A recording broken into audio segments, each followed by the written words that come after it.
Khomeini رضوان اللہ تعالیٰ علیہ نے رمضان کے آخری جمعے کو جو جمعۃ الوداع ہوتا ہے اس کو یوم القدس کے طور پہ منانے کا حکم دیا اور فرمایا کہ یوم القدس کے طور پہ بنایا جائے، اور اس جمعے کو کہا کہ یہ دنیا کے کمزوروں اور مستضعفین کی، کہ جو دنیا کے اندر ضعیف، کمزور اور بہت زیادہ جن کے اوپر ظلم ہوا ہے، مظلوم قرار دیے گئے ہیں، یہ ان کے ساتھ احساس ہمدردی کا عالمی دن کے طور پہ بنایا جائے گا۔ یعنی یہ آپ اس کا اجتماعی پہلو بتا رہے ہیں کہ جو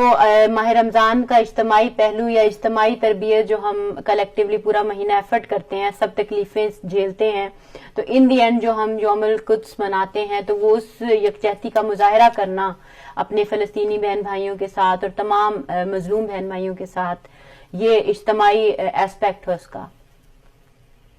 بالکل بالکل، آپ نے بالکل درست فرمایا، بالکل ایسی ہے۔ اس کا نام یوم القدس کے طور پہ ہے کہ کیونکہ محور مظلومیت کا اس وقت فلسطینی مسلمان ہے کہ اس وقت جس قدر بارود غزہ کے اوپر گرتا ہے، پورے سال سے شاید ہوئے زمین پر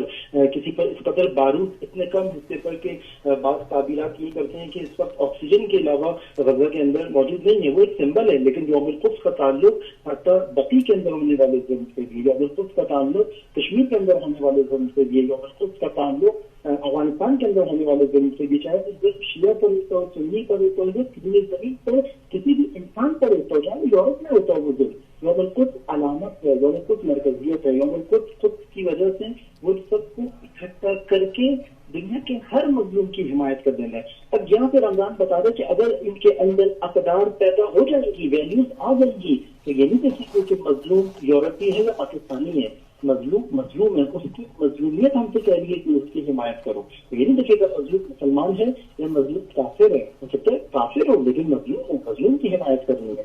اس خاطر ہم جو دیکھیں گے یوم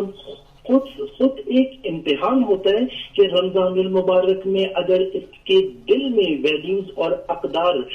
پیدا ہوئی اور اس کے اندر وہ احساس جو رمضان اس کے دل میں ڈالنا چاہتا تھا اگر وہ آ گیا، یہ دنیا کے مظلوم کے لیے کھڑا ہو جائے گا۔ بس ماہ مبارک رمضان کے اندر امام خمینی نے یہ کام کر کے لوگوں کو فلسفہ ماہ مبارک رمضان بتا دیا کہ رمضان مبارک، مثلا میں کہوں گا اگر ہم اپنی زبان میں کہیں کہ حقیقی ناصر امام کا دل انسانیت کے لیے کتنا بہتر ہے، یہ یوم القدس کے دن پتہ چلتا ہے۔ ایک ناصران امام کس مظلوم، امام صرف شیعہ مظلومین کے لیے تو ظہور نہیں کریں گے، امام مظلوم زمین پر ہونے والے ظلم اور